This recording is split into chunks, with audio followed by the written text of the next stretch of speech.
सीलिंगची permission officially घ्यायला गेलं तर 3.5 लाख रुपये आहे जेमतेम तासांसाठी.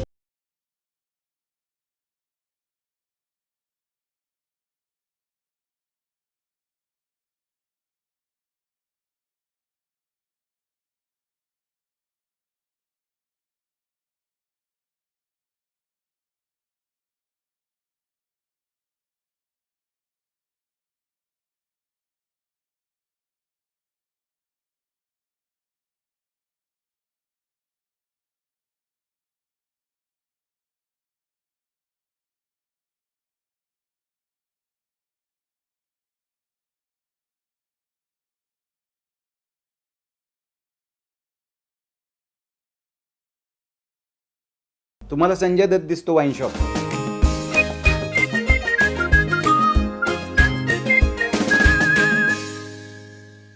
ऐक ना, हां, आम्हाला घेऊन चल ना लंडनला. म्हणजे का तू कशासाठी जायचंय लंडनला? अरे तिकडे ना असं गोरी माणसं बघायची. गोरी माणसं बघायचे. ते जे घड्याळ आहे का नाही, मस्त आहे घड्याळ. तुम्हाला सांगू का, मला तुमच्याकडे बघून असं वाटतंय तुम्हाला बँकॉकच परवडेल. लंडनला जाऊन जे करायचंय ना ते वेगळं आहे. तू का जातो लंडनला? हा, मी काय ह्याच्यासाठी जातो का? अरे मी सिनेमे बनवायला जातो, लोकांना एंटरटेन करायला जातो. तेच तुझ्यावर आरोप होतो ना की लंडनला जाऊन सिनेमे सिनेमा करतो. करतो. का करतो? आणि आम्हाला तो लंडनचा ब्रिज बघायचा, तू घेऊन चल ना आम्हाला. हा. म्हणजे आम्हाला ऍक्टिंग नाही करायचं, लंडन बघायचंय. हा. म्हणजे असं मला असिस्ट वगैरे कराल, चाल प्रोडक्शनची कामं सांभाळाल, तेही चालेल. स्पॉट बॉयचं काम कराल का? चहा देणार, तेही चालेल. चहा कॉफी. द्या, सगळं कराल. हा, चल. चल. ह्यांना हे जे लंडन बद्दल जे काय वाटतंय ना की तिथे कशी मजा असते, काय काय असतं, याविषयी माझं काय खरं मत आहे आणि खरोखर काय असतं हे तुम्हाला आता या पॉडकास्ट मध्ये बघायला मिळणार आहे. बंद कर तू लंडनला जाणं. का जातोय तू सारखा लंडनला? आणि सगळे म्हणतात तू लंडनला जातो, लंडनला जातो. नागरिकत्व दिलं का तुला त्यांनी? हा. आणि आम्हाला घेऊन जा, म्हणजे नव्या पोरांना घेऊन जा. म्हणजे तुला प्रॉब्लेम काय, तुम्हाला नेत नाही हा प्रॉब्लेम आहे का माझा माझा जातो हा प्रॉब्लेम आहे? दोन्ही पण. किंवा सगळेच बोलतात लंडनला जाऊन सिनेमा करतो. तुला वाटतं का की चुकीचं करतोय? काय वाटतं? अजिबात असं मला वाटत नाही. हे बघ, वर्षानुवर्ष फिल्म सिटीत लोक शूट का करतात? त्यांना कधी विचारलाय तुम्ही प्रश्न? कधी नाही विचारलाय.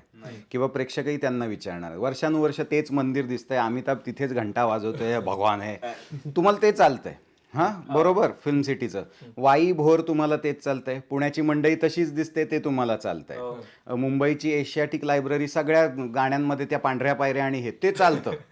म्हणजे मुंबई, पुणे, वाई भोर, आता वाई भोर सातारा तर म्हणजे काय ते बेल्टच झालाय फिल्म्सचा. सो ह्या सगळ्या भागात तीच घरं, तीच लोकेशन्स अनेकदा दिसतात, पण आपण कधीही त्याबद्दल प्रश्न विचारत नाही. मला असं वाटतं की एखादी गोष्ट सापडली इंडस्ट्रीला आणि ती जर लॉजिस्टिक्स वाईज सोपी असेल, आता लंडनला जाऊन शूट करणं सोपं झालंय. शूट करण्यापेक्षा 100%. इथे तुम्हाला परमिशन्स मिळत नाही. सीलिंगची परमिशन कितीला आहे असं तुम्हाला वाटतं मुंबईच्या? सीलिंगची परमिशन ऑफिशियली घ्यायला गेलं तर 3.5 लाख रुपये आहे जेमतेम तासांसाठी. एशियाटिक लायब्ररी घ्यायची झाली तर 2.5-3 लाख रुपये, ती पण रविवारीच घ्यायची. त्याच्या आधी एवढ्या परमिशन्स टाकायच्या. शिवाय दुसरी गोष्ट म्हणजे सिस्टीम आपली इतकी वाईट आहे की या सिस्टीममध्ये पोलिसांना पैसे तुला द्यावेच लागतात. तू साताऱ्यात शूट कर, तू वाईस शूट कर, नाही तर कुठेही कर. म्हणजे तुला ग्रामपंचायतीला पैसे द्यायचे, तुला पोलीस यंत्रणेला पैसे द्यायचे, तुला हजारो लोकेशन, माझं घर येतंय त्या घरवाल्यालाही पैसे द्या. लंडनची सुटसुटीत वन विंडो सिस्टीम आहे. तुला रस्त्याचं नाव द्यायचं आहे, त्या रस्त्यावर तू कुठेही कर, कोणाचंही दुकान येऊ दे, गोंधळ घाला. परमिशन्समध्येच लिहिलेलं असतं की मला एवढे लाईट्स वापरायचे आहेत, मला ट्रॅक ट्रॉली वापरायचं आहे, माझं जिम्मी जीप असेल, माझा ड्रोन असेल. एकदा ते टाकलं की कुठलाही पोलीस येत नाही. काय शूटिंग चाललंय वाटतं, कोणी येत नाही. ना प्रेक्षक, म्हणजे तिथला जो काय म्हणतो आपण त्याला, कॉमन माणूस आहे, तो येऊन तुम्हाला अडवत नाही. ते येऊन प्रेमाने चौकशी करतात, कुठली फिल्म आहे, काय आहे, कधी रिलीज होणार आहे. म्हणजे मला तरी हे असे अनुभव आलेत. सो माझ्या दृष्टीने मराठी निर्मात्यांना ते सोपं वाटतंय. जेव्हा महाराष्ट्रात अशा पद्धतीचं वातावरण तयार होईल की परमिशन्स घेणं सोपं आहे, शूट करणं सोपं आहे, मराठी चित्रपटांना लोकेशन स्वस्त आहेत, तेव्हा ते होईल. का फिल्म सिटीत मराठी निर्माते शूट करतात? तर फिल्म सिटीमध्ये 50% डिस्काउंट आहे मराठी चित्रपटाला. आता आपण कम्पेअरच करू शकत नाही हिंदी आणि मराठीचं बजेट. हिंदीची बजेट 100 करोडचे चित्रपट बनतात, आपण अजूनही 2.5-3 करोडमध्ये अडकलोय. अनेक म्हणजे 125 चित्रपट वर्षाला सेन्सर होतात, त्याच्यातले 100 तर 1 करोड या बजेटचे आहेत. सो 1 करोड या बजेटच्या निर्मात्यांनी आणि दिग्दर्शकांनी कुठून शूट करायचा सीलिंग? हेच लंडनला जर तू गेलास तर तुझं 1.5 करोड बजेट असेल तरीही तुला शूट करता येते फिल्म. अख्खी फिल्म शूट करता येते. म्हणजे आत्ता आजूबाजूला इतकी उदाहरणं आहेत. माझीच एक शूट केलेली फिल्म म्हणजे मी काम केलं होतं त्याच्यात, डेट भेट. या सिनेमाचं बजेट डोक्यावरनं पाणी 1.5 करोड. फक्त 3 पात्र होतो आम्ही. हम्म. फार काही यंत्रणा लागणारी नव्हती. गोष्टीची गरज ती होती की त्याच्यामध्ये अशी आणि एवढीच लोकेशन्स असली पाहिजे. झाला की सिनेमा. निर्माता आज प्रॉफिटमध्ये. निर्मात्याचे लावलेले पैसे आले. भोर वाई साताऱ्यात करून ते येत आहेत का परत? नाही येत आहेत. सो हा व्यवसाय आहे.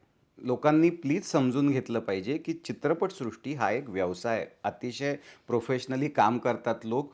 कोणीही एखाद्या दुकानामध्ये, पुण्यात दुकानाचा गाळा घ्यायचा, आपण पहिला विचार काय करतो? करेक्ट लोकेशनला आहे का? भाडं येईल का? माझे हप्ते वसूल होतील का? तसंच मराठी निर्मात्याचं आहे. तो लंडनला जातोय कारण त्याचे पैसे वसूल होत आहेत. ते सिनेमे आता मला आत्ता आकड्यांमध्ये सांगू शकत नाही, पण माझ्या मते तरी शूट झालेला सिनेमा झिम्मा होता जो चालला व्यावसायिक दृष्टीने बॉक्स ऑफिसवरती.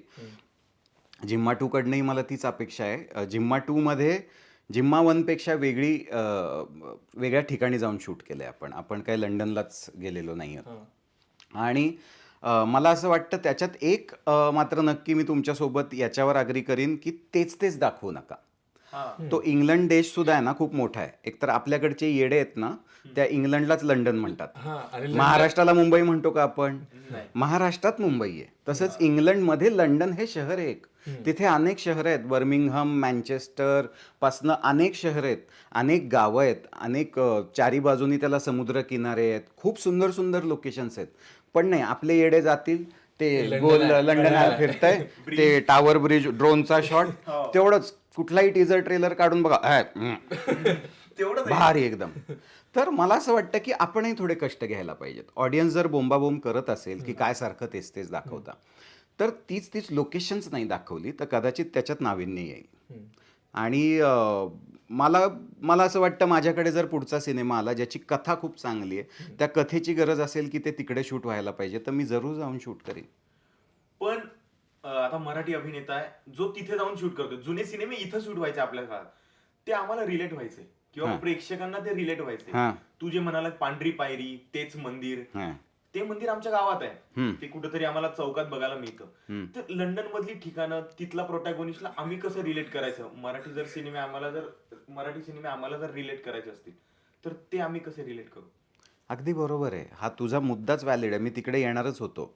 आता मराठी निर्मात्यांनी आणि दिग्दर्शकांनी हेही पाहिलं पाहिजे की तिथं जाऊन शूट करणे हा वेगळा मुद्दा आहे, पण तिथं जाऊन आपण कुठली कथा शूट करतोय हे फार महत्त्वाचं आहे. ती रिलेटेबल आहे का? आपली पात्र आपल्याला आपली वाटतायत का? झिम्माच्या बाबतीत मी खात्रीशीररित्या सांगू शकतो की ती पात्र आपली वाटली.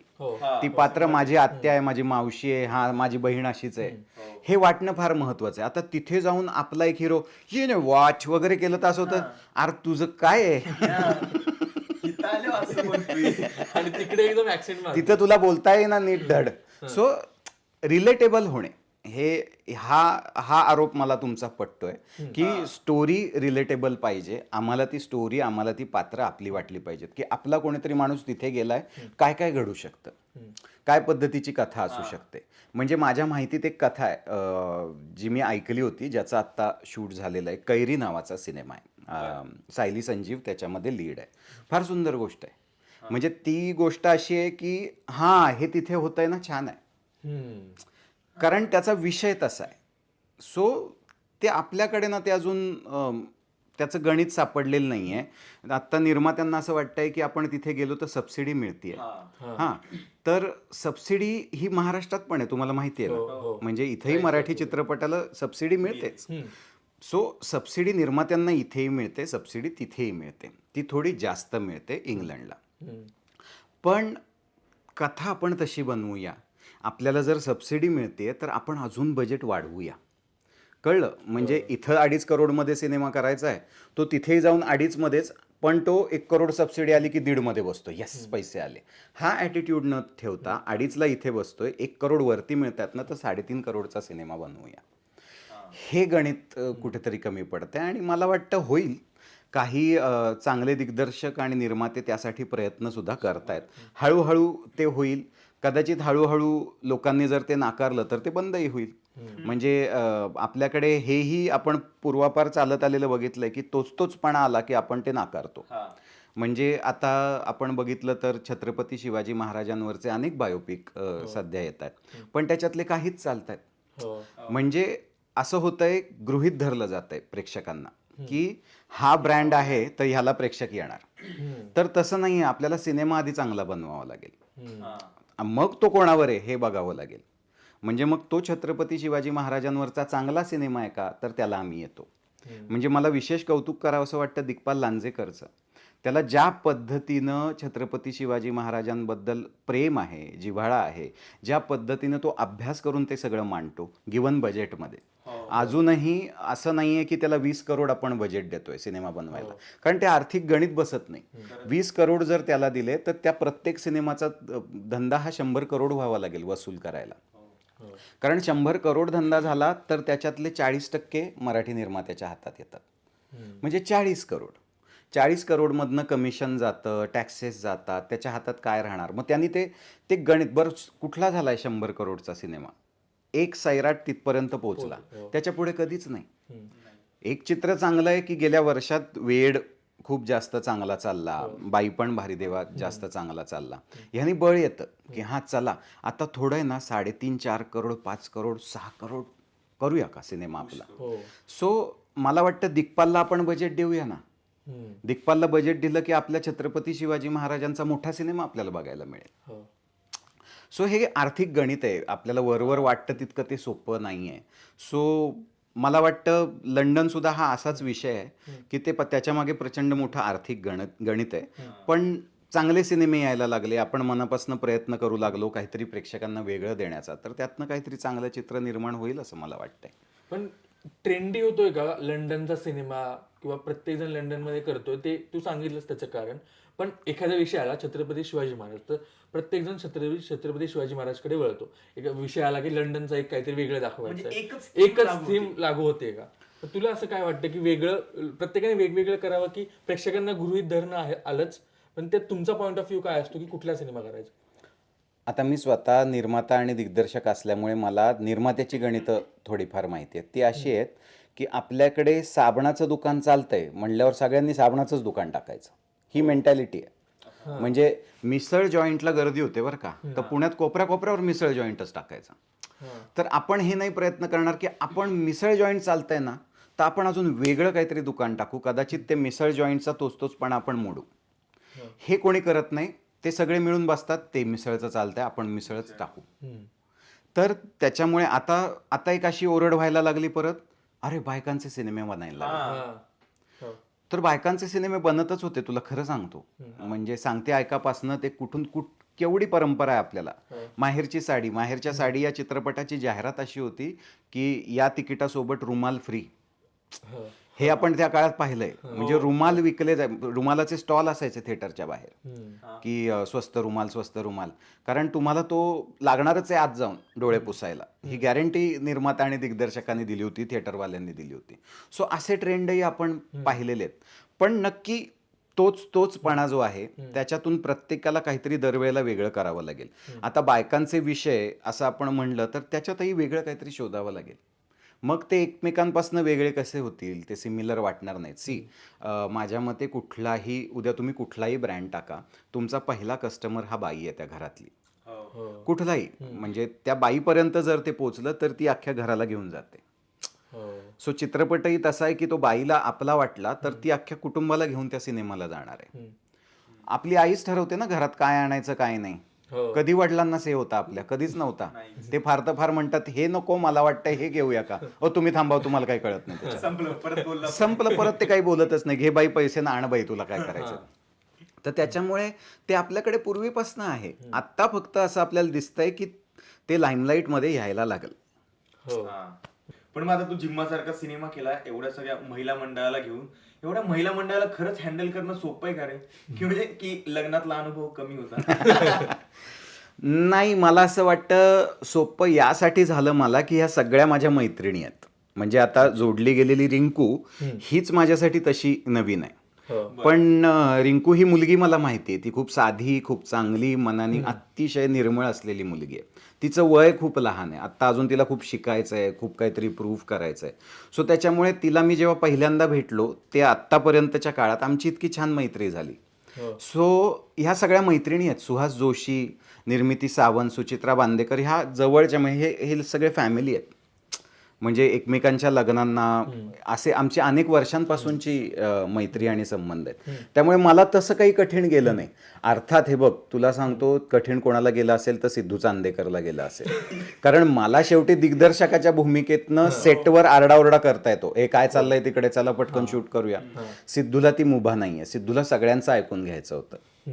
म्हणजे कोणाचे कधी पिरियड्स येतात, तर कोणाला काय होतंय, तर कोणाचं काय प्रॉब्लेम आहे, हे सगळं सिद्धूला माहिती आहे. म्हणजे मी कधीतरी बोललो ना, काय सायली, काय चाललंय, एनर्जी लाव ना, तर सिद्धू मला सांगायचा.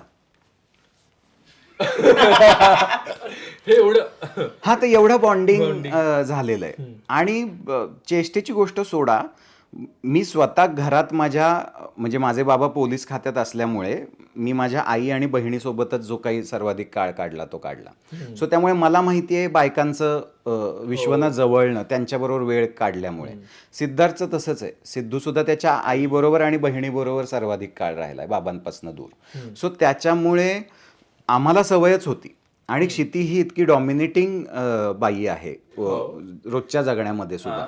स्ट्रॉंग सी असलेली, तिला हवं ते करण्याची धमक असलेली. तिला आपली मदत किंवा गरज लागत नाही. ती तिच्या पायावर तिला हवं ते करू शकते. बरं, मी तिला सांगू शकत नाही हे नको करायला, ती म्हणून मला करून बघायचं. सो त्याच्यामुळे अशा स्ट्रॉंग बायकांच्या आजूबाजूला आम्ही राहिल्यामुळे तो पेपर सोपा होतो आमच्यासाठी. सिद्धूचं रॅगिंग झालं तिकडे घ्यायचं? सिद्धूचं रॅगिंग सततच होतं. आजही चालूच आहे प्रमोशनच्या निमित्ताने. त्याचं सतत त्या बिचाराला सहन करावंच लागतं. सगळ्या बायका मिळून सहन करावंच लागतं, त्याला काही पर्याय नाही. ही सगळी जी काही तू गणित सांगतोयस मगाचपासून, ही आता निर्माता झालाय म्हणून कळायला लागली. त्या काळात माहिती होती का रे, ज्यावेळेस ऍक्टिंग करत होतास, फुबायफू चालू होतं? मी खरं सांगू का, मला पहिल्यापासनं हे सगळं करायचं होतं. म्हणजे दिग्दर्शन, निर्मिती या क्षेत्रात यायचंच होतं. या बाजूला काहीतरी करायचंच होतं. अगदी मी कॉलेजला असल्यापासून माझ्या डोक्यात हे होतं की दिग्दर्शन करीन. माझी एखादी प्रोडक्शन कंपनी असेल, त्याच्या अंडर मी स्वतःला नाही तर इतर दिग्दर्शकांनाही बॅक करू शकीन. म्हणजे आता मी तिकडं चाललोय बहुतेक हळूहळू. आत्तापर्यंतचा काळ स्वतःला बॅक करण्यातच गेला, की स्वतःची स्टोरी विकणे, लोकांना कन्व्हिन्स करणे, बाबा रे करा, हे चांगलं होईल. पण आता कदाचित पाऊल थोडं वेगळ्या दिशेने पडायला लागलंय, की आता कदाचित माझ्या आजूबाजूच्या किंवा नवीन येणाऱ्या दिग्दर्शकांना मी बॅक करू शकीन, की बाबा तुझी गोष्ट चांगली आहे का, चल आपण करूया, फायनान्स जमवून देतो, मी प्रोड्यूस करतो, आपण सगळं करूया. सो इकडे जाण्याकडे आता कल वाढायला लागलाय. आणि पूर्वीपासनं मी ज्या ज्या सिनेमांमध्ये अभिनय करायचो किंवा लिहायचो त्याच्या सेट्सवर असायचो. त्याचं त्याचं शूट, त्याचं पोस्ट, या सगळ्यामध्ये इन्वॉल्ड असायचो. क्षणभर विश्रांती हा माझा जो चित्रपट होता त्याचं अख्खं पोस्ट मी बसून केलंय. म्हणजे डबिंगला मी बसलेलो असायचो, DI ला जायचो, साऊंड मिक्सिंगला जायचो. हे आवडायचं म्हणून जायचं? हा, हे कसं होतं, म्हणजे हे शिकलं पाहिजे. मी असं नाही केलं की पहिल्यांदा आलो, 2 सिनेमे केले ना आता दिग्दर्शनात उतरलो. त्याआधी मी अभिनेता म्हणून खूप चित्रपट केले. त्या चित्रपटांमध्ये मला वेगवेगळ्या दिग्दर्शकांकडनं काही काही गोष्टी शिकायला मिळाल्या. माझा सीन नसेल तरी मी सेटवर बसायचो. मग मी बघायचो काय करतायत आता, क्राऊडचं कसं हँडल करतायत हे, अच्छा अशा पद्धतीने हँडल करतायत काय. मग वाचायचो काय लेन्सिंग हे लोक वापरतात, कुठल्या कॅमेराच्या काय लेन्सेस असतात. ओके, मग हे मिड शॉटला ही लेन्स वापरून पण हा इम्पॅक्ट येतो, झूम लेन्सनी कसं वेगळं दिसतं, हे सगळं तेव्हा कळायला लागलं. म्हणजे मला काय आज सगळं येतंय असं मी म्हणणार नाही, पण त्याच्यातलं ज्ञान आता थोडं यायला लागलंय असं म्हणू शकतो. मग आता ऍक्टिंग करायची का नाही? ऍक्टिंग करायची ना, ऍक्टिंग तर मनापासून आवडते.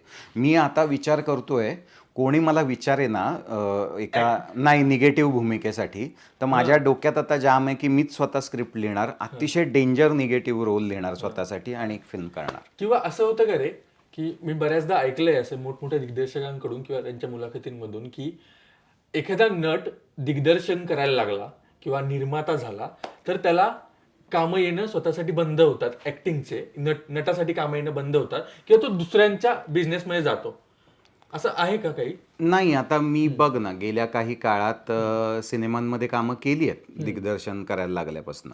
अर्थात जिम्मामध्ये मी स्वतःलाच कास्ट केलं, तो विषय जाऊ दे. पण डेडभेट असेल, फकाट असेल, असे सिनेमे मी करतोय. आता काय होतं, त्याच पठडीचे रोल्स यायला लागले. हा हेमंतदादा तुम्ही कॉमेडी असता. कॉमेडी. हा म्हणजे 2 सिनेमे तर मी असे केलेत की स्क्रिप्ट असून त्या दिग्दर्शकाकडे सीन शूट होत असताना, दादा ते सीनमध्ये मजा नाही आहे, तू जरा कॉमेडी कर. तुला सांगताय. हां, म्हणजे अरे बाबा पण आधी काय झालंय, नंतर काय झालंय ते बघावं लागेल ना. नाही कॉमेडी झाली पाहिजे. सो त्याच्यामुळे मला असं होतं की फक्त उथळ विनोद म्हणजे मजा नाही. आता चोरीचा मामला केलाच की मी, मला प्रचंड मजा आली. हो प्रियदर्शन जाधव हा माझा अत्यंत गुणी लेखक दिग्दर्शक मित्र आहे, अत्यंत अभ्यासू माणूस आहे आणि त्याला जी समज आहे विनोदाची ती आउटस्टँडिंग आहे. हो हो सो आता बघ ना, मी दिग्दर्शक झालो तरी सुद्धा दर्शननी मला कास्ट केलंय एका भूमिकेसाठी. हो, हो. आत्ताही कदाचित चोरीचा मामला 2 याच्यावर काम चालू आहे त्याचं, तर कदाचित त्यातही मी दिसेन. हो. पण मग काय होतं, मग निवड सुरू होते आपली की नको त्याच गोष्टीत दिसायला.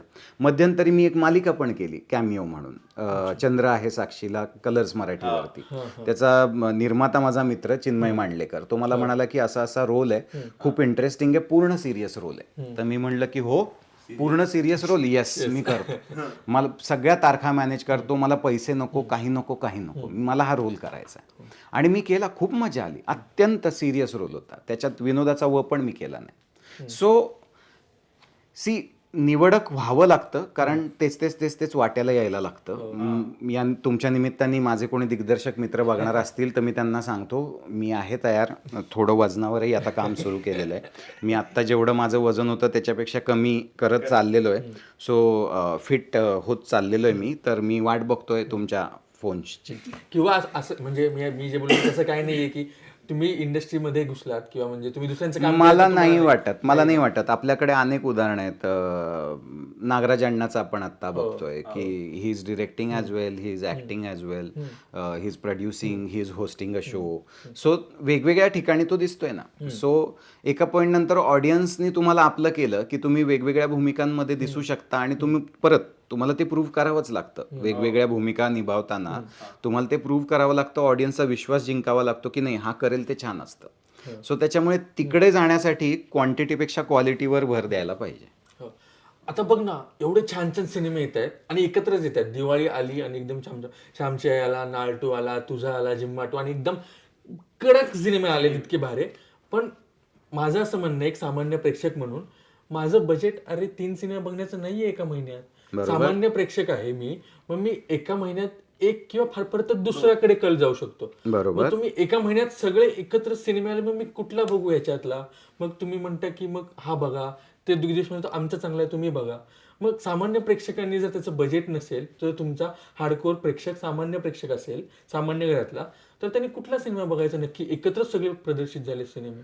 मी थोडं याला छेद देतो ह्या थिअरीला. ही थिअरी रॉंग आहे हे मी प्रूव्ह करतो. आता आपण पठाण हा सिनेमा बघितला शाहरुख खानचा. या सिनेमाचं सर्वाधिक कलेक्शन हे मुंबई सेंटरमधनं आहे, म्हणजे महाराष्ट्रातनं. हे सिनेमा बघणारे प्रेक्षक कोण आहेत? महाराष्ट्रातले प्रेक्षक आहेत. पुण्यातनं त्याचं कलेक्शन जास्त आहे. खरंच? हो, म्हणजे प्रेक्षक येऊन खर्च करून सिनेमा बघतो, त्याला थिएटरमध्ये मला काहीतरी बघावंसं वाटू दे, हे महत्त्वाचं आहे. सो कंतारा कुठं चालला? कंतारा पुण्यात येड्यासारखा चाललाय पुण्यात. त्याच्यानंतर तुम्ही काय तुमचा RRR घ्या, तुम्ही अजून मला तुम्ही नावं सांगा, मी सांगेन तुम्हाला की पुण्याचं आणि मुंबईचं कलेक्शन काय. जवान सिनेमा आला आता. 100% अमराठी प्रेक्षक आहेत का? आहेत, पुण्यात आहेत, मुंबईत आहेत. आता IT पार्क आणि या सगळ्यामुळे, ग्लोबलायझेशनमुळे आता असं काही राहिलेलं नाही की हा पुण्याचा तो मुंबईचा. आता आपण सगळे मिळून एकत्र जिथे आहे तिथे काम करतो. पण हे आकडे मुंबई पुण्याचे आहेत. दृश्यम 2 मुंबई पुण्यात, पुणे सिटी प्राईड कोथरूड किती दिवस हाऊसफुल शोज पाहिले. आता सिटी प्राईड कोथरूडला कुठून येणार आहेत? बंगाली, पंजाबी, गुजराती, नाही, मराठी येणार. सगळे कानटोपी घालून काका चालले दृश्यम 2 बघायला. म्हणजे जायचंय, सिनेमा बघायला जायचंय. तो सिनेमा चांगला हवा अशी प्रेक्षकांची अपेक्षा आहे. तो सिनेमा आमच्यापर्यंत असा भिडावा की आम्हाला वाटावं की जाऊन बघायचा आहे. सो मला वाटतं ही थिअरी चूक आहे की मराठी प्रेक्षकाला चित्रपटाचं तिकीट परवडत नाही. आपण ना आपला हा गोड गैरसमज करून घेतलेला आहे, समजूत करून घेतले. काय होतं रे, बिचाऱ्याला मिडल क्लास माणसाला महिन्यातून एकच तिकीट परवडतं. नाही, त्याला मनोरंजन सकस मिळणार असेल तर तो दर शनिवारी बघेल चित्रपट, पण तसं मिळालं पाहिजे. किंवा मग मी असं विचारेन की आम्ही प्रत्येक दिग्दर्शकाला असं विचारतो की मराठी सिनेमांना मग स्क्रीन कमी मिळत आहेत का, थिएटर्स? मिळणारच ना, त्याला चॉईस नाही. मी स्वतःही लढा दिला याच्याबद्दल. त्याला चॉईस नाही, कारण आपली स्पर्धा थेट बॉलिवूडची आहे. कारण आपण मुंबईत बसलोय. चेन्नईला शाहरुख खानशी स्पर्धा नाही आहे तिथल्या चित्रपट दिग्दर्शकांची किंवा अभिनेत्यांची. केरळमध्ये नाही आहे, तमिळनाडूमध्ये नाही आहे, कारण तिथं त्यांचे सुपरस्टार्स आहेत. आपलं काय होतंय, पार्ल्यामध्ये सिद्धार्थ चांदेकर दिसला की काय रे सिद्धू, आर वजन वाढलं वाटतं तुझं. इतके रिचेबल आहेत. भाजी घेताना दिसतोय सिद्धार्थ चांदेकर. मग तुम्हाला दीपिका पदुकोण पण दिसते बँड्राला भाजी घेताना, अरे दीपिका देव भाजी घेते. तुम्हाला संजय दत्त दिसतो वाईन शॉप मध्ये. सो आपलं काय झालंय ना, अरे आम्ही बघतोय ह्यांना नेहमी. काय बघायचं. हा, हे झालंय. आणि आपली स्पर्धा थेट शाहरुख खानशी. म्हणजे आज सिद्धार्थ चांदेकरची स्पर्धा 24 तारखेला 24 नोव्हेंबरला जिम्मा 2 येतोय आणि 1 डिसेंबरला रणबीर येतोय. त्याचंही मार्केट मुंबई पुणेच आहे सगळ्यात मोठं. त्याचं साऊथला मार्केटच नाही आहे आणि आपल्या सिद्धूचंही नाही आहे.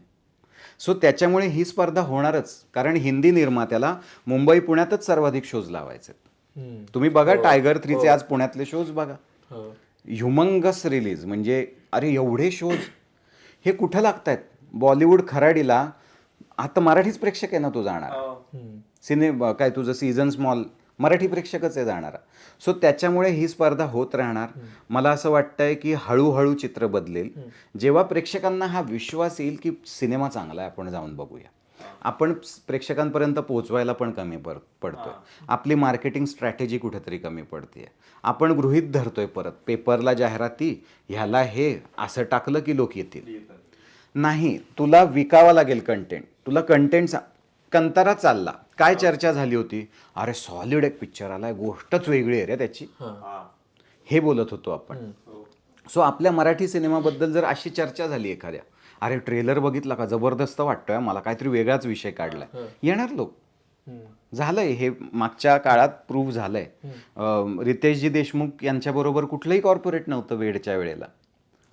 कुठलंही कॉर्पोरेटचं बॅकिंग नव्हतं. रितेशजींनी स्वतः केला सिनेमा रिलीज. सो रितेशजी होत्या, जेनिलिया मॅडमचं पहिलं चित्रपट मराठी. प्रेक्षकांना काय आवडलं? तुम्हाला काय वाटतंय, ग्राउंडवरती काय चर्चा होती की जिनिलिया वहिनी आपल्यासाठी मराठीत काम करतायत, आपल्या वहिनी, महाराष्ट्राच्या वहिनी आपल्यासाठी पहिल्यांदा मराठीत काम करतायत. मग कोणीही हा विचार केला नाही की जिनिलिया वहिनींचं मराठी थोडं कमी जास्त आहे का? नाही, आपण उलट सपोर्ट केलं की छान, आपल्या महाराष्ट्राची सून आहे, मराठीत बोलतीये. सी, हे ग्राउंडवर वर्क झालं. हे आपल्याला वरती माहितीच नाहीये कोणाला. किंवा त्याचं एक टेक्निकल मग असं मग की 3 सेमच छान दमदार मराठी सिनेमे रिलीज झाले. मग आता चित्रपटगृहांकडून असं आहे का, ह्याला कोणाला जास्त स्क्रीन द्यायची, कोणाला असं पार्शियलिटी नाही का होत? मग काय गणित? अनेक माझे मित्र आहेत जे चित्रपट एक्झिबिटर्स आणि डिस्ट्रीब्युटर्स आहेत. आता हे एक्झिबिटर्स म्हणजे कोण, तर एक डिस्ट्रीब्युटर असतो मेन. हां, तो मुंबईत बसून ठरवतो की जिम्मा 2 हा चित्रपट मी डिस्ट्रीब्यूट करतोय. मग त्याच्या हाताखाली अनेक एक्झिबिटर्स आहेत. ते ॲक्च्युली तुला थिएटर्समध्ये, माझ्याकडे 5 थिएटर आहेत, ह्याच्याकडे 5 थिएटर आहेत, मॅनेजमेंटला त्यांच्याकडे. थिएटरचा मालक वेगळा आहे, त्याला ह्याच्यातलं ज्ञान नसतं. हे एक्झिबिटर्स आहेत, प्रोग्रॅमर्स आहेत, जे त्याचं प्रोग्रामिंग करतात की ये पिक्चर देख के मेरे को ऐसा लग रहा है कि ये जुन्नर मंचर में नहीं चलेगा, ये खाली मल्टीप्लेक्स में चलेगा, पीवीआर पॅव्हिलियन में. हे ते कंटेंट बघून ठरवतात. अच्छा, कळलं? त्यांचं ठरलेलं असतं की क्या है, कौन स्टार है, नाही सब सिटीवाला क्राऊड आहे. लगेच जजिंग आहे. म्हणजे ते तुला पोस्टर बघून सांगू शकतात की ह्या पिक्चरचं काय होणार आहे. आणि इतक्या वर्षांचा अनुभव आहे. बरं, माझ्या दृष्टीने इतके ओळखीचे माझे थिएटरचे मॅनेजर्स आहेत, प्रोजेक्शनिस्ट, जे प्रोजेक्शन करतात ना, त्या माणसाचं कधीही जजमेंट चुकीचं जात नाही. कारण तो सिनेमा लोड करतो, त्या रात्री बघून घेतो. दुसऱ्या दिवशी सकाळी 8चा शो असतो, त्याला रात्रीच ते कंटेंट लोड करावं लागतं आणि तो बघून घेतो. आणि तो बघतो, बरं चांगला आहे, पण तो त्याच्यावर ठरवत नाही. तो सकाळचा शो बघतो आणि ऑडियन्सची रिॲक्शन बघतो, तो ऐकतो, टाळ्या वाजवतात, हसतायत, जबरदस्त पिक्चर आहे. तो सिनेमा बघून स्वतःचं मत मांडत नाही आणि मला वाटतं मीही तसाच आहे. माझ्या दृष्टीने आपण प्रत्येकजण सिनेमा बनवतो प्रेक्षकांसाठी. सो प्रेक्षकांची रिॲक्शन महत्त्वाची आहे. मला जे कोणी माझ्या आजूबाजूचे दिग्दर्शक आहेत ना, त्यांचं फार हसू येतं जे म्हणतात आम्हाला हवं ते काम करता आलं. मग रडू नका प्रेक्षक नाही आले तर. मला जसं पाहिजे होतं का बोंबाबोंब करताय? मग का लिहिताय लांबलचक इंस्टाग्राम आणि ह्याच्यावरती की आम्ही मनापासून केलेला चित्रपट पण प्रेक्षकांनी पाठ फिरवली? नाही, कारण प्रेक्षकांना आवडला नाही. Accept it. ॲक्सेप्ट करा. माझा सनी हा चित्रपट मी प्रेक्षकांपर्यंत पोहोचवू शकलो नाही. दृश्यम 2च्या काळात त्याला शोज मिळाले नाहीत कारण दृश्यम 2 जोरात तुफान चालत होता. मी चुकलो की दृश्यम 2 बरोबर तो आणला आणि कदाचित तो एवढा कमर्शियली अपेलिंग नव्हता की त्याला प्रेक्षक आले नाहीत. Accept it, go ahead. हो, तो तिथे सोडून तू दुसऱ्याकडे वळलास ना. पुढे जायलाच पाहिजे आयुष्यात. सो ह्याच्या वाचून रडून काही होणार आहे असं मला वाटत नाही. मग तुला असं वाटतं का कधी की जर एवढं तू कमर्शियलशी गणितं लावतोच आहेस तर तुला असं वाटतं का की कधीतरी हिंदी सिनेमा हिंदीतले अभिनेते घेऊन मी डिरेक्ट करावा, जसं आता सत्यप्रेम की कथा आला, समीरने केलं. समीर दादाने केला तसा. तुला असं वाटतं का की तू एखादा हिंदी बॉलिवूड मूवी? आत्ता तरी मला असं वाटतंय की माझा पहिला एम हा आहे की मराठी चित्रपटच पॅन इंडिया रिलीज होईल. म्हणजे विविध भाषांमध्ये. हां. सो जे आत्ता आपण साऊथच्या फिल्म्सबद्दल बघतो की ते पॅन इंडिया रिलीज करतात. हिंदी भाषेत डब होतो, पंजाबीत डब होतो, बंगालीमध्ये डब होतो आणि सगळीकडे रिलीज होतो. मग ते आधी करत नव्हते का कोणी? फारसं आपल्याकडे उदाहरणं नाहीत तशी. नाही. मग उदाहरणं काही पूर्वीची आहेत, म्हणजे दादा कोंडकेंच्या काळात किंवा ह्या काळात आहे ना, तेव्हा यंत्रणा तशी होती. आता कसं झालंय ना, आता एका शुक्रवारवर नशीब आहे. होय. तेव्हा शुक्रवार हे नशीब नव्हतं. तेव्हा शुक्रवारी चित्रपट लागायचा, हळूहळू प्रेक्षक यायचे. मंगळवार बुधवारी कळायचं की हां लोक येत आहेत. कळलं. तेव्हा ही यंत्रणा नव्हती मार्केटिंगची की टी व्हीवर प्रोमो दिसतोय आणि चला चला दादा कोंडकेंचा पिक्चर बघायला चला. नाही, पेपरातली जाहिरात कदाचित गाड्या फिरायच्या, माईकवरनं भोंग्यावरनं सांगितलं जायचं इथं अलकाला 3 शोज, हे ते. ही यंत्रणा वेगळी होती. आता ही फास्ट यंत्रणा आली. आता सोशल मीडिया आलं. आता एक पोस्ट टाकली सिद्धूनी की आम्हाला कळतं सिद्धू चांदेकरचा कुठला सिनेमा येणार आहे किंवा त्याच्यात काय आहे. पूर्वी काही ट्रेलर नव्हते की टीजर नव्हते का काही नव्हतं. चित्रपट बघितल्यावरच कळायचं हां हे गाणं छान आहे. सो त्याच्यामुळे त्या यंत्रणेचा फरक आहे आणि आता मला वाटतं आपल्याला त्या पेस बरोबर जोडून घ्यावा लागेल. तो जो पेस आहे आता की खाट खाट फाट फाट 2 आठवड्यात नशीब. सो त्या पेसशी जुळवून घ्यावं लागणार. आत्ता ही जिम्मा 2 करताना टार्गेट हे आहे की शुक्रवार 24 नोव्हेंबर लागला पाहिजे. शुक्रवारीच प्रेक्षक आले पाहिजे जेणेकरून मग कदाचित रिस्पॉन्स ग्रो होईल. आता सोमवारी बायका येतील, विकेंडला चर्चा होईल, हा काळ राहिलेला नाही आता. अजूनही आपल्याकडे फार भोळे निर्माते आणि दिग्दर्शक आहेत की 2 आठवड्यांनी ग्रो होईल ना पिक्चर, कळेल ना लोकांना की काय. तसं राहिलेलं नाही. 1 दिवसात तुम्ही आउटात. शुक्रवारी ते ठरवतात किती लोक होते, ऑक्युपन्सी काय होती. बरं त्यांनाही कळतं की हा ग्रो होऊ शकतो. कंताराचं पुन्हा मी एक्झाम्पल का देतोय, पहिले 3 आठवडे तो चित्रपट फारसा बरा चालत नव्हता. 4थ्या आठवड्यात 5व्या आठवड्यात त्याची हवा व्हायला लागली आणि त्याचं लोण देशभर पसरलं. असं नाही की फक्त तिथेच, म्हणजे तिथे उलट असं झालं होतं the film is not doing well, but 4थ्या-5व्या आठवड्यापासून तो ग्रो व्हायला लागला आणि कोणाच्या लक्षात नाही आलं एवढा चालला गोष्ट. So you never know. असंही होऊ शकतं, मी काही नाही म्हणत नाही, पण आता आपल्याला जुळवून घ्यावं लागेल या सिस्टीमशी की पहिला शुक्रवार लागला पाहिजे, पहिल्या विकेंडलाच रिस्पॉन्स मिळाला पाहिजे. त्यासाठी मग आपल्याला जी काही व्यावसायिक गणित आहेत त्या गणितांमध्ये बसवावं लागेल सगळं. मी म्हणत नाही की कमर्शियल सिनेमा म्हणजे घाणेरडा, कोण म्हणतं असं. कमर्शियल सिनेमा म्हणजे उत्तम सिनेमा आहे. कमर्शियल म्हणजे काय, उत्तम गोष्ट विकली जाणे, चांगली गोष्ट बघायला येणे म्हणजे कमर्शियल. लोकांनी फार त्याच्यात घोळ केलेला आहे. पॅरलल कमर्शियल, पॅरलल म्हणजे गहन आणि हे. पॅरलल म्हणजे निश, म्हणजे ज्या कथा आपण कदाचित व्यावसायिक तशा मोठ्या दृष्टीने मांडू शकत नाही, परंतु तरीही एक चांगली कथा जी प्रेक्षकांपर्यंत पोचवायची, दॅट इज पॅरलल सिनेमा. आणि हा जो व्यावसायिक सिनेमा आहे तो व्यावसायिक सिनेमा म्हणजे लोकाभिमुख, सर्वांना आपला वाटावा. हे जे आपल्याकडे पूर्वीपासून वाक्य आहे की छोट्या मुलापासून आजोबांपर्यंत सगळ्यांना आपलासा वाटणारा चित्रपट, हे कुठून आलं तर हे त्याच्या दृष्टीनेच आलं की प्रत्येक प्रेक्षकाला आपला वाटावा असा चित्रपट म्हणजे कमर्शियल सिनेमा, म्हणजे तो वाईट होत नाही. किंवा तू आता झिम्मा 2 करतोयस तर तू म्हणजे विचार केलास का याचा पॅन इंडिया रिलीज करावं वेगवेगळ्या भाषांमध्ये? काय पहिल्याच वेळेला परत बजेट हो बजेट आपल्याला ती परमिशन देत नाही. पॅन इंडिया रिलीज करायची म्हणजे सुद्धा खूप खर्च आहे. हो आत्ता आपण झिम्मा 2 हा 400 चित्रपटगृह म्हणजे जवळपास सगळी महाराष्ट्रातली आणि त्याच्यामध्ये रोजचे 1000च्या वर खेळ असं प्लॅन करतोय. आता प्रेक्षकांना किंवा तुम्हाला या निमित्ताने मला एक गणित सांगावंसं वाटेल. हा जो खर्च आहे 7 दिवसाचा तो 1 ते 1.25 करोड आहे. हो फक्त चित्रपटगृहात चित्रपट लागायचा, कारण प्रत्येक शो मागे एक खर्च असतो. आपला सिनेमा डिजिटली एके ठिकाणी पोहोचतो आणि तिथून तो खाली डिस्ट्रीब्यूट होतो प्रत्येक थिएटरला. ही जी डिस्ट्रीब्युशन कॉस्ट आहे ना ती ही 1 ते 1.25 करोड आहे.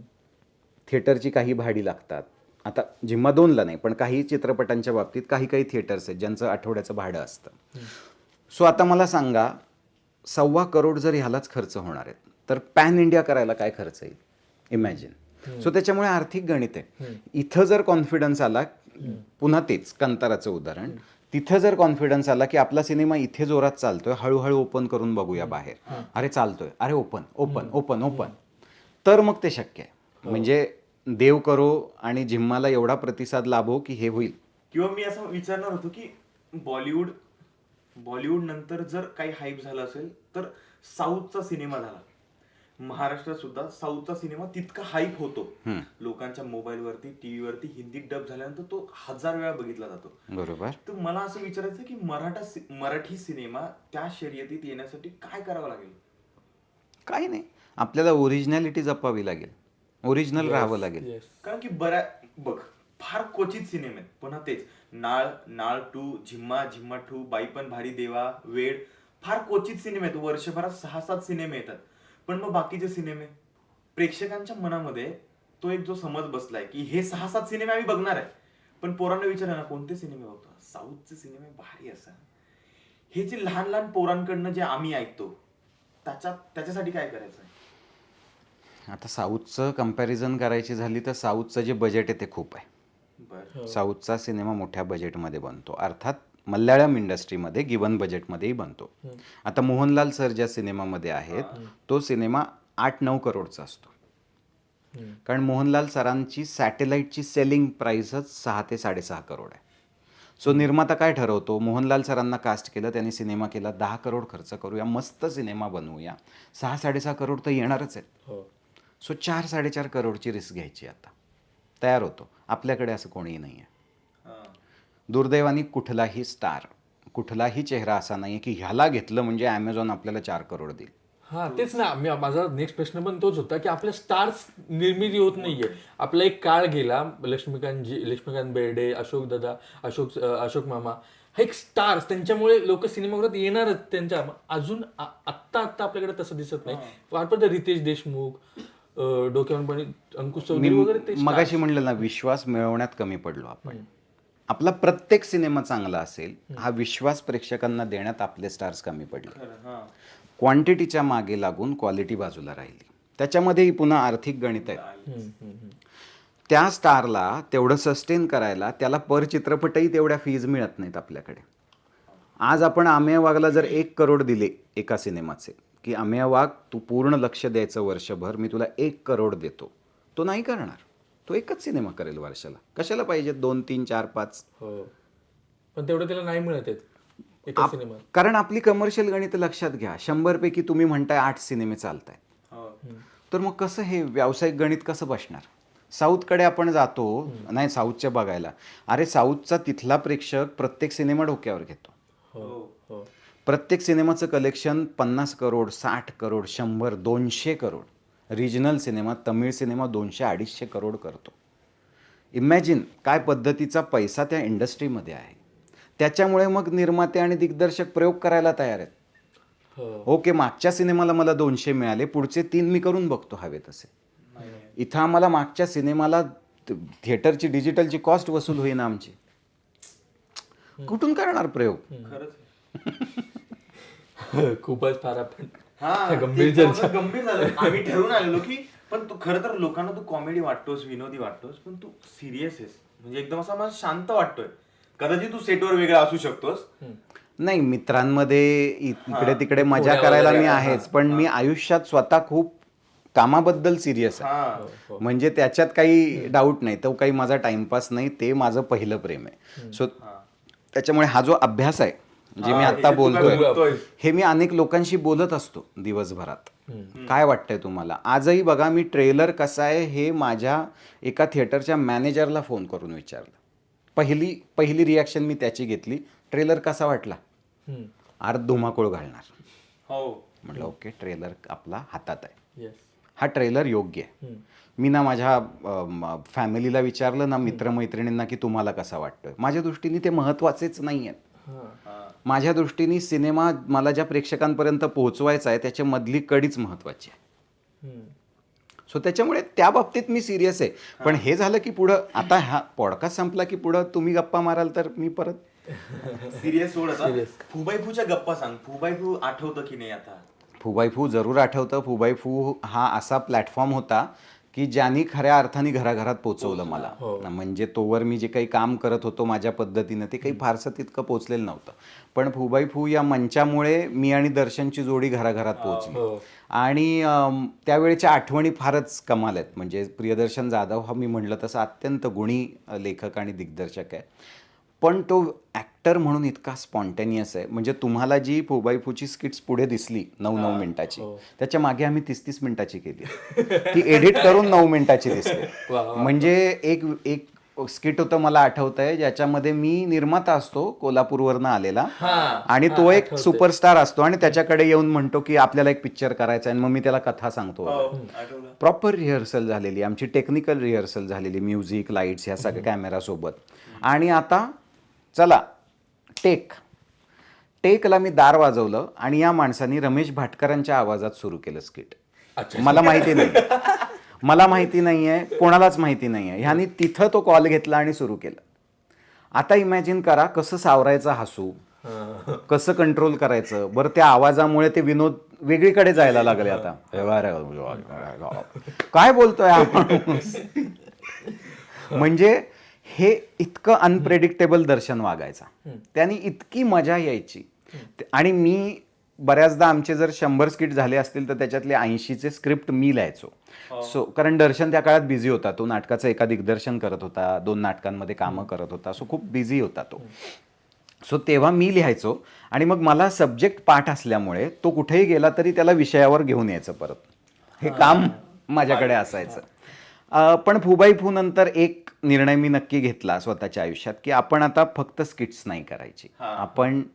आपण काहीतरी वेगळं शोधूया, आपण आता काहीतरी वेगळ्या वाट्याने जाऊया. आणि असं नाही की स्किट्स वाईट असतात किंवा तो फॉर्मॅट वाईट आहे असं मी अजिबात म्हणत नाही. आजही समीर चौगुले ज्या पद्धतीने त्या फॉर्मॅटमध्ये आपल्याला हसवतोय, हॅट्स ऑफ. इतकी वर्ष त्याच पद्धतीनं लोकांना खळखळून हसवणं, इतकं कन्सिस्टंट असणं, कमाल टॅलेंट लागतं ह्याच्यासाठी. कमाल टॅलेंट जे आमच्यात नाही, माझ्यात तर नक्कीच नाही. आहे यार, असं नको म्हणू. 5 वर्ष. किती वर्ष फुबाईफू? एकच वर्ष केलं. एक दोन सीझन मध्ये होतं. बस सीझन. एक सीझन. दुसऱ्या सीझन मध्ये क्षितिताई सोबत. हा, क्षिती आणि विजयची जोडी होती, पटवर्धन, आणि माझी आणि दर्शनची. आणि मग त्याच्यानंतर पुढचा सीझन करण्याची वेळ कधी आली माहितीये का? श्रेया आहे ना, Shreya Bugade. So Shreya first time ते करत होती आणि श्रेयाच्या सोबत जो पार्टनर असणार होता ते ऐन वेळेला जरा त्याला जमलं नाही. तर मला आदल्या दिवशी फोन आला की असं असं आहे, तर प्लीज जरा उद्या शूटला येशील का? आणि मी ते स्किट केलं. आणि श्रेयामध्ये मला त्यावेळीच असं आलं की अरे ही भन्नाट आहे. कारण मुलींमध्ये आहे ना विनोदाचं टायमिंग एवढं चपखल फार कमी मुलींमध्ये, आणि ते तिच्याकडे आहे. आणि तेव्हाच मला असं आलं की अरे ही तुफान आहे. मग दुसऱ्या वेळेला असं झालं की आता हे मग तूच कर ना जरा, बरं तिला जरा सेट होऊ दे, मग आपण तिचा पार्टनर बदलूया. त्या निमित्ताने मग मी त्या पुढच्या सीझनमध्ये 4-5 स्किट्स केली श्रेया बरोबर. पण मी नंतर म्हणलं प्लीज मी एवढंच बास नाही. आणि मी खरं सांगतोय ना, तेच करत राहणं ना, ह्याच्यामध्ये वेगळं टॅलेंट लागतं. डेली सोप मला येणारच नाही ते कधी. मला कंटाळाच येईल. मला काय वाटतं ते, आपण आता घेतली हिंजेवाडीला नोकरी, आता पगार मिळणार महिन्याचा ना, आता ते 9 ते 9 जा. तर ते माझ्यात नाही आहे. सो त्याच्यामुळे त्या वाटेलाच मी जात नाही. म्हणजे येतच नाही तर कशाला जायचं.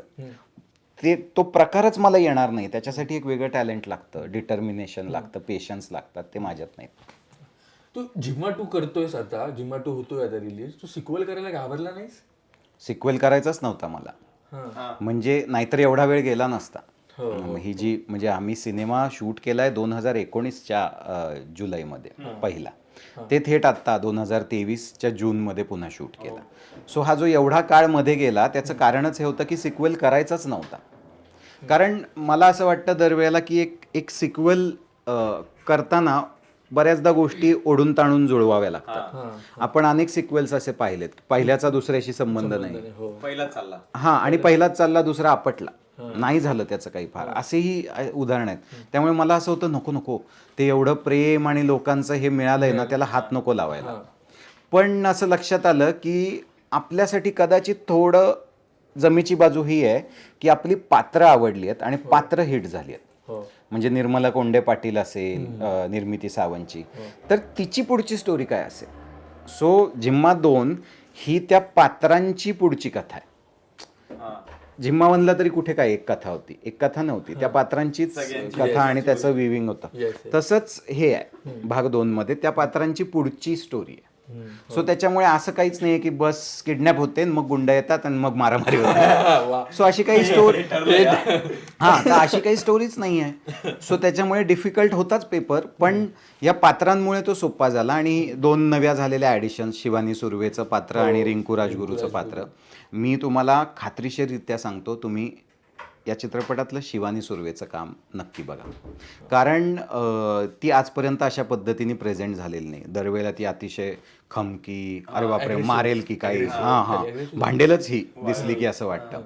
वाळवीत तर गोळ्याच घालते, डायरेक्ट गोळ्या घालते, म्हणजे चर्चा पण नाही आहे. परत बिग बॉस मध्ये पण ती थोडी तर त्याच्यामुळे तिची इमेज आपल्या समोर अशी आहे की ही, पण तिच्यात जे हळवेपण आहे, तिच्या आत एक खरं माणूस जे आहे ना, ते ह्या चित्रपटाच्या माध्यमातून आपल्याला बघायला मिळणार आहे. आणि प्रचंड मेहनत तिने या सिनेमासाठी घेतली आहे. I am so proud of her की तिने एवढी मेहनत घेऊन स्वतःला प्रूव्ह केलं आहे. आम्हाला क्षणभर विश्रांतीचा सिक्वल पाहायचा. अरे कधी येतोय तो? खरं सांगू सिनेमासाठी खरं सांगू का, मध्ये मध्ये आहे ना, मी सचित पाटील, सिद्धार्थ जाधव एकमेकांशी हे बोलतो सुद्धा की आत्ता काय करत असतील. म्हणजे आत्ता ही माणसं काय, ही परत जिम्मासारखंच की आपण ती पात्र ठेवूया, आपण काहीतरी वेगळं करूया का. मध्येच असं आमचा दिवा पेटतो आणि तो थोड्या दिवसांनी पुन्हा विझतो.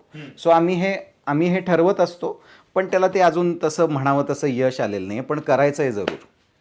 आणि चोरीचा मामला तर येतोय का ते तुम्ही दर्शनला विचारा बाबा. पाहिजे बरोबर आहे, पण ते दर्शननी करणं मस्त आहे. कारण की आम्ही खरंच इतकं निखळ हसलो होतो त्यावेळेस. अरे निखळ हसलो म्हणजे मी तुला सांगू का, स्क्रिप्टच्या रिडिंगला जेव्हा मी गेलो ना, मी स्क्रिप्टचं रिडिंग ऐकलं आणि मला असं झालं, फर्स्ट हाफ मी ऐकला आणि मला असं आलं पण इंटरवलच्या आधी एक घटना घडते की तिथे जितेंद्र जोशी हा पंजाबीत ओळख करून देतो. तर मी तिथे म्हणलं, म्हणजे शिवीच आली माझ्या तोंडात नाही. आणि मी म्हटलं आईचं, आता हा जितेंद्र जोशी पंजाबी करणार म्हणजे बाजार उठलाय.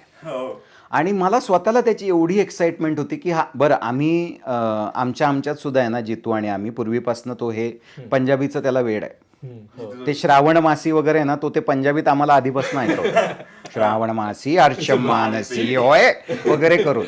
तर त्याच्यामुळे हे त्याच्यात पहिल्यापासून आहे.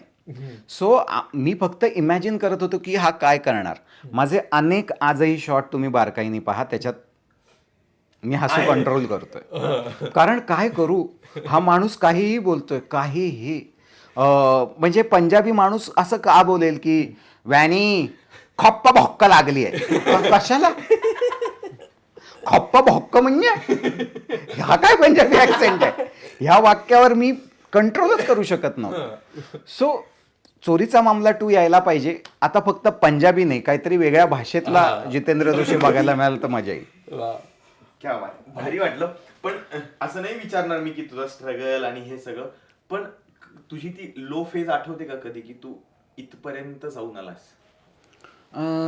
लो फेज एक नाही आहे, बऱ्याचदा आल्या. माझी आत्ता रिसेंटली लो फेज होती सनी, हा माझा चित्रपट. तो चित्रपट अत्यंत प्रेमाने बनवला आणि त्याला म्हणावा तसा रिस्पॉन्स मिळाला ते नाही. लागलं जिव्हारी तुझ्या. प्रचंड. म्हणजे मला असं झालं की अरे मग मनापासनं केलं तर असं का नाही होत. अर्थात वेळ जाऊ द्यावा लागला मला. म्हणजे लिटरली आपण म्हणतो त्याला एक क्लिनिकल डिप्रेशन किंवा अशा पद्धतीमध्ये जाऊन पुन्हा बाहेर यावं एवढं लागलं. झालं होतं? त्याचं कारण असं की आपल्याला असं वाटतं की अरे आपण सगळे एफर्ट्स घेतले की आपण सिनेमा फार मनापासून बनवायचा प्रयत्न केला, गोष्ट फार छान होती, त्याचं कास्टिंग खूप छान जमवलं, त्याची गाणी सगळ्या दृष्टीने आपण व्यवस्थित पॅकेज केलेलं आणि तो अत्यंत जिव्हाळ्याचा विषय यासाठी होता की त्यातलं जगणं हे माझं जगणं होतं. म्हणजे म्हणूया तर बायोपिक नाही म्हणता येणार, पण आपल्या अनुभवातनं आलेल्या गोष्टी किंवा आपण अनुभवलेल्या किस्स्यांमधनं बनलेला तो चित्रपट होता. पण मग नंतर असं म्हणलं की नाही, आपण का डिप्रेस होतोय, हे part and parcel of the game आहे. म्हणजे आपण जर आता दुकान टाकलंय तर आज धंदा होणार आहे, उद्या कदाचित नाही होणार आहे. हो. आज आपण साड्यांचं दुकान टाकलेलं आहे, गणपती, दिवाळी, मे महिन्यात, लग्नांच्या सीझनमध्ये कदाचित विकल्या जातील, पण कधीतरी असा पॅच येणार आहे की गिराईक फिरकतच नाही आहे. हो. सो ठीक आहे, दुकान टाकलंय, आता गिरायकांना खुश करायला जे काही ज्या पद्धतीने मार्केटिंग करावं लागेल आपल्या कामाचं ते करायचा प्रयत्न करूया. आणि तरीही माझा फेवरेट सिनेमा तोच आहे. सनीच. माझा फेवरेट तोच आहे. Show must go on. नाही, मला असं वाटतं की लोज यायला पाहिजेत, नाहीतर हाईची गंमत कळणार नाही. हा. सो झिम्माचं यश जे होतं ते असं होतं, त्याच्या पुढचा सिनेमा असा खाली. आता झिम्मा 2ला आहे ना जमिनीपासूनच सुरुवात करायची आहे. असं कुठेही नाही की शिखरावरच आता आपण आहोत. मला तर कधी कधी वाटतं की प्रत्येक माणसानी लो आहोत असंच असावं. हाय म्हणजे काय तर कॉन्फिडन्स गमावता कामा नये. तुझं काम करण्याचा, तुझं काम विकण्याचा, लोकांपर्यंत ते पोहोचवण्याचा कॉन्फिडन्स असला पाहिजे, पण ओव्हर कॉन्फिडन्स हा असला नाही पाहिजे की मी बनवतो ते भारी. मी बनवतो ते प्रेक्षकच ठरवणार आहे भारी की नाही. सो ठीक आहे, प्रेक्षकांचा वर्डिक्ट तो सगळ्यात महत्त्वाचा आहे, तो मान्य करायचा आणि आयुष्यात पुढे जायचं. पण शिखर तोडणार आहे झिम्मा. Yes, झिम्मा 2 24 नोव्हेंबरला येतोय. आणि November, November. Not November, it is November. November, या 24 नोव्हेंबरला येतोय. सगळ्यांनी चित्रपटगृहात जाऊनच बघायचं आणि खूप धम्माल होणार आहे. आम्हाला तर ट्रेलरचा वेगळाच वाटला, खतरनाक वाटला. मगाशी तो जो प्रश्न विचारला होता ना की लंडन मध्ये जाऊन, पण निर्मितीताई आम्हाला घरातली वाटली. तू जे म्हणालास ना की रिलेटेबल करा, येस, तर हे रिलेटेबल करा. किंवा आम्ही पण असं जाऊ नये लंडनला, आम्ही बास्कळू रे, काय इथं काय गोरी गोरी चांबडी सगळी. नाही, आता परदेशात बघ ना, ती बाई परदेशातल्या एका घरात आहे आणि तिला कळतं की एका बाईला आहे ना तिचा नवरा इथंच असल्याचे भास होता. काय होईल, गावाकडची साधी बाई, तिचं काय होईल, अरे एवढ्या मोठ्या बंगल्यात आता हा रात्रीचा फिरतो माणूस. तर ती तिच्या परीने त्याला समजवते की काय को लटकेंगो, काय को इधर भटकेंगो, घुटमळेंगो, जाओ. सो त्यामुळे तुमच्या निमित्ताने मला परत एकदा खूप जेन्युइनली गप्पा मारता आल्या. म्हणजे प्रमोशन होतच राहतं, पण बऱ्याचदा प्रेक्षकांना सुद्धा किंवा आपल्या मित्रांना सुद्धा जाणून घ्यायचं असतं की म्हणजे नेमकं त्या काळात काय झालं, किंवा आपल्याला जे बोलता आलं ते खूप छान बोलता आलं. सो तुम्हाला दोघांना थँक्यू. अजब आणि गजबच झालं सगळं. तू अजब हा गजब असं म्हणता येईल. तुला आता फक्त एक सबस्क्राईब करायला सांग ना आम्हाला, अजब गजबला सबस्क्राईब करायला सांग. मंडळी, आत्ता इथं माझ्या बाजूला एक अजब आहे आणि एक गजब आहे, आणि त्यांनी अजब गजब प्रश्न विचारून मला अगदी बोलतं केलेलं आहे. या पॉडकास्टमध्ये मला तर प्रचंड मजा आली आहे. माझ्यासारखेच इतर अनेक एपिसोड्स तुम्हाला बघायला मिळणार आहेत, त्यामुळे अजब गजबला सबस्क्राईब करा, नक्की बघा. तुम्हाला खूप छान छान गोष्टी ऐकायला मिळणार आहेत. आणि तुम्हाला ही अजब गजब व्यक्ती कशी वाटली ते सुद्धा आम्हाला कमेंट्स मध्ये सांगा. आणि झिम्मा 2 येतोय 24 नोव्हेंबरला चित्रपट गृहात जाऊन नक्की बघा. ट्रेलर धुमाकूळ आहे. आणि हेमंत दादा म्हणल्यावर धुमाकूळ. येस, छोटूसा तुझ्यासाठी आम्ही एक छोटस गिफ्ट आणलंय. अरे बाबा, एक की छत्रपती शिवाजी महाराज तुझा खूप जिव्हाळ्याचा विषय आहे, आणि एक कृ केळुसकरांचं पुस्तक, आणि एक हे तुझ्याकडे असेल बहुतेक, अशोक मामा विनोदी भूमिका हे माझ्याकडे मामांच्या साईंचंच पुस्तक आहे, पण बरं आहे ते मी माझ्या घरी एक माझी लायब्ररी आहे, एक कपाट आहे, त्याच्यामध्ये सगळी पुस्तकं आहेत. इवन ऑफिसमध्येही खूप पुस्तकं आहेत. आता हे मी आत जपून ठेवीन, कारण ते बाहेर आहे ना, हात लागतो, सगळे येऊन आपले हे करत असतात. तर हे आपलं मी आत ठेवीन, आणि हे अर्थात देवाऱ्याच्या जवळ ठेवण्याचंच आहे. म्हणून म्हटलं आम्ही 2 वेगळी पुस्तकं घेऊन एक फोटो काढूया. हो. अं, आणि विनोदी तुझा बाज. अजब गजब आणि TWG मीडिया आणि अजब गजब चॅनल कडून ही छोटीशी भेट असते. थँक्यू. खूप सुंदर भेट आहे. नक्की तुम्ही अजब गजबला सबस्क्राईब करा, आणि ही अजब गजब व्यक्ती कशी वाटली ते आम्हाला नक्की कमेंट्स मध्ये सांगा. तोपर्यंत चांगला सिनेमा येतोय जिम्मा 2. जिम्मा ते करत जा. शुक्रवार शनिवार 24 नोव्हेंबरला नक्की बघा. Yes. Bye bye. Bye bye bye bye. अशा दिलखुलास गप्पांसाठी अजब गजबला सबस्क्राईब करा, लाईक शेअर आणि कमेंट नक्की करा.